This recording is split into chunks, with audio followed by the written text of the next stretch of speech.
Good morning and welcome. Today is the first day of summer, which means we are gonna get a lot, a lot of great shows for the summer. The most anticipated show, the most anticipated show, the most must-watch show is coming back, which is Miss Kobayashi Dragon Maid Season 2, which, by the way, I'm looking forward to do reviews of this show. So, that's one of them. And now, if there's any summer shows that you guys would like me to do a review on, let me know, post it in the comments or on Twitter, whatever. But Miss Kobayashi Dragon Maid Season 2 is the show I will talk about. Oh, and by the way, and besides that, happy Father's Day to us all. Again, happy Father's Day. But today is the last episode of Combatants. Combatants will be dispatched. This is the last episode. And in fact, if I'm not mistaken, sorry about this. If I'm not mistaken, this is episode 12 episode. And then we are episode 12. Yes, we are. Yes, we are. This is the last episode of Combatants. And I gotta say, we're gonna miss this show. We are gonna miss this show. You see, from the beginning, Combatants had every key element to make us realize how much we love Konosuba. And Combatants did exactly like that. With every reference they put in the book, they put every reference in the book to make us love Konosuba. Matter of fact, if I was to make a team right now, if I look at Kazuma's team and 6 team, which team will I join? Well, to be honest, 6. But if I had to pick a squad based off the characters, based off the groups that Kazuya has and 6 has, my group would be Darkness, Alice, Rose, and that's pretty much it. Snow, questionable. Aqua, I don't know. Aqua, Megumi, probably, unless she's useless at times, depends, but that's not a different story. And then Grimm. I'll add Grimm on my team. But you get my point. So again, this is the last episode of Combatants. And like always, it's going to go out with a bang. And yes, they did went out with a bang. Left us with some comedy standpoints and make us, again, want to remember Konosuba in a nutshell. And I'll give you my final thoughts on Combatants. But let's get right to it. And our review of Combatants episode 12. Let's go. So it kicked things off right off the gate with no opening. It just right off the gate with Russell with his giant ass Mecha Robo. And I said it before. I said last week it's gonna be ending with a plot, a huge plot, because of the fact that okay, we got a giant robot. We already know how this works out in mecha animes. So as he's destroying the ruins, which kind of like, he could have destroyed the ruins a long time ago. I don't know what's taking him so long to do so. And they were working on a strategy, and I'm like, wait a minute, they're working on a strategy while the ruins is being collapsed.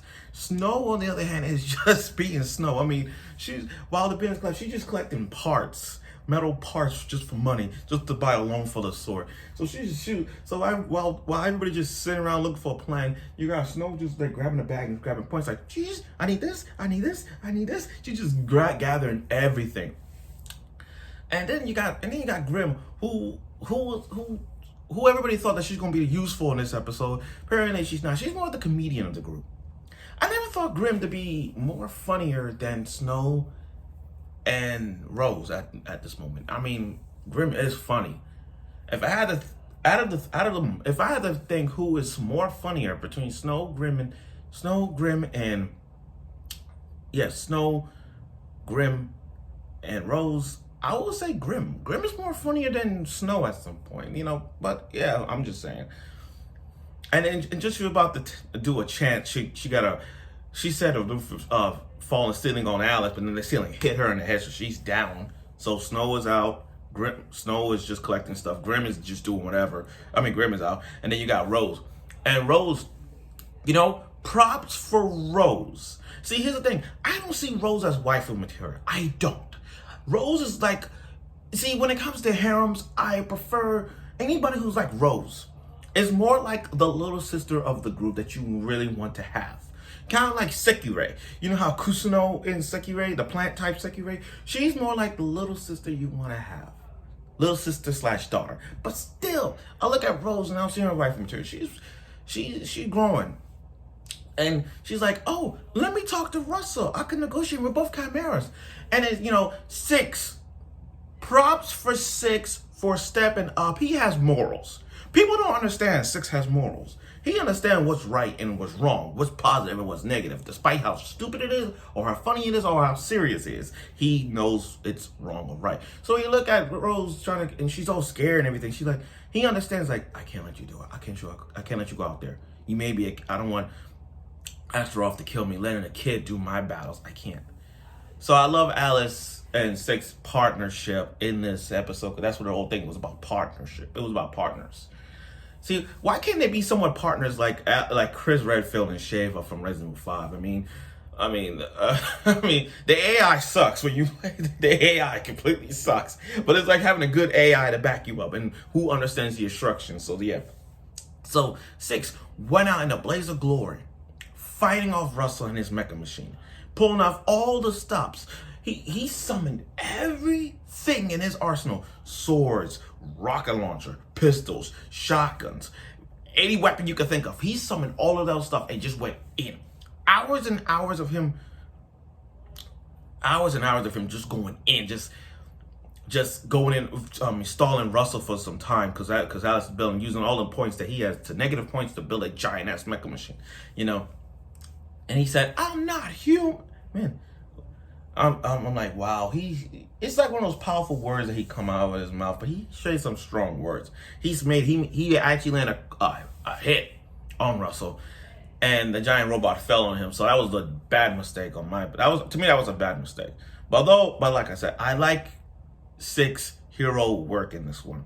I know some people might find it a bit like why would he do that? But he actually sacrifices himself, to have Alice all time and just make a machine. But Russell took some time fighting 6, and I'm like, wait a minute, you're just out here by yourself. Then where I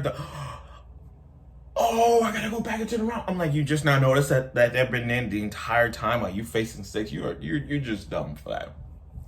And then here come Alice, making that AKA the Destroyer, that giant ass spider, and she destroyed Russell. Now here's the thing about that fight. I would love to see the fight. I'm not gonna lie. I actually wanted to see it.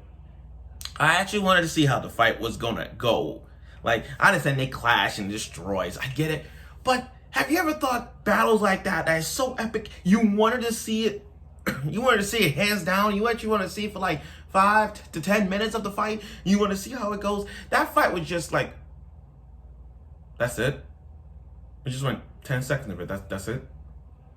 Wow. That was the quickest battle I've ever seen. I mean, I understand they want to keep going with it, covering 5 light novel volume series, but come on, that was freaking quick. I actually wanted to see more from, but they want to keep going.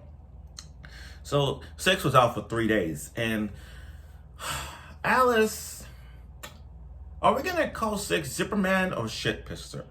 Because Alice has been changing 6 underwear for 3 days straight, and the chemistry, the comedy duo between 6 and Alice never disappoint me. Never failed me. Never at all. So we found out that Russell has been captured, and I'm gonna get to that.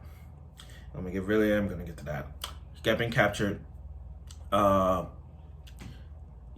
been captured, and 6 and Alice, having this to talk, having a good conversation, and he's like, it got real funny at times with 6. It's like, oh, you're an android. I forgot you're an android. Can make you so tall with boobs and all that shit. Oh, and have a little. Yo, I was freaking out. Yo, 6 and Alice is so funny. And you know what's funny about Alice? Alice don't care. She is straight up honest, and she's always have that little like comedy vibe that you don't even know. Especially that scene she took off his underwear. I'm like, oh my God.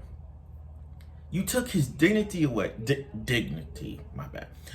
I mean, Alice just took off his underwear so he can't get married anymore. Now Alice gotta help him get his harem now. He gotta get his harem good together. Now, Russell. Okay, let's do this now. Rest in peace, Russell. Here's the thing, guys. I'm gonna be honest with you. When Russell got locked up in the cage, I knew Tiger Man was gonna come out of his shell. I knew Tiger Man was gonna come there. Because think about it, guys. If we carefully, here's the thing. You know how in anime, there's the opening and there's the ending. And then you know just how clever the opening and endings of every anime has, where it's just they show you little hints of what we're going to suspect for the show. Like we knew it. So if you look carefully at the opening, you see Tiger Man. Yeah, in the opening of Combatants, you see Tiger Man staring at Russell so hard. So when you look at this scene, Russell got captured. Russell's like, "Oh, just because y'all want water, I'm not giving y'all any water. I'm not. I'd rather lock them in jail." Six and Alex got that good plan. He's like, okay, guess we have no choice. Tiger Man, do your work. And Tiger Man, yo, oh my God. I know Russell's the bad guy, but I felt bad for him. I really, really felt bad for him. I'm not even lying. I felt bad for Russell watching that. I laughed, but I felt bad for him because he's about to get by Tiger Man. I ain't gonna say it, but still. Yo, and remember I said Tiger Man got on his show. He's like, "I'm Tiger Man. I'm into little kids, and I'm like, oh my God. Oh my God, not Russell. I feel bad. I feel bad for him so bad.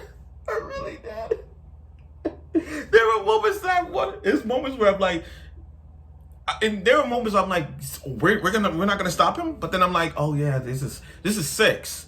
This is Alice. They don't care what he does to Russell. We don't care. We just want the water. We just want water to our land. That was the whole thing about it. So he got close. He ripped the cage up. Tiger Man ripped the cage up and start going in. He's like, "I'll make you dress up like a girl," all that stuff. He's like, "I'll do something else with it." And he's like, no, okay. I said right now, please. I'm like, thank you. I know that's funny. I know that's bad, but it's still funny. I can't get it off my mind. But he's gonna have. I'll tell you right now, Russell's gonna have nightmares for a week. No. I make it 3 months. 3 months ago, I have nightmares for this one. Okay. And then, we got to the ending where we want to know more about Grimm, While Snow is reading a book about how to bribe people, all that stuff, Grimm realized she wasn't important of the entire season. She realized she wasn't important the entire season. Like, it's just like, wow, they feel bad for her. And I feel bad for Grimm. So then it's like, okay, I just really, and Six and Alice came to an experiment, hypothesis nonetheless. They realized, Grimm hasn't been wearing socks the entire episodes. Sorry, Six hasn't been wearing the entire socks for the entire episode. So what would have happened if we would have gave her socks? So Alice is like, oh, okay, that's a great idea. Okay, here's some socks. We're gonna put it on Grimm. And as soon as she put on the socks, she was self-destruct. Now, she's not dead. She is not dead. Let's put that out there. She ain't dead. She's just self-destruct, but she ain't dead. But now we know the lesson. Never put socks on Grimm. Never. If she stepped on a nail, don't bother giving her the shoes. Just have her wear socks. So now, everything's back to normal now. We found out Talisa has a brother that's still out there, so we're going to find him soon. And then Aline, one of the members of the Elite Four, cares about Russell, so she will get her revenge. And then you got the other character with white hair, the sidelines. I hope we get a season 2 for that one. And as for Tiger Man, he enjoying the life, seeing Russell dress up as a maid outfit, putting water into the land. And Russell, you're going to have nightmares, I'll say that. And Tiger Man is enjoying it. As for Astaroth, she still missed Six. And then you got the ending where Alice and Six enjoying the stars, may not have gone back to their home. Even with negative points, they will still have whatever it takes to enjoy the moments they have as partners and enjoy when Six having a harem of his time. So yeah. So here's the thing about Combatants.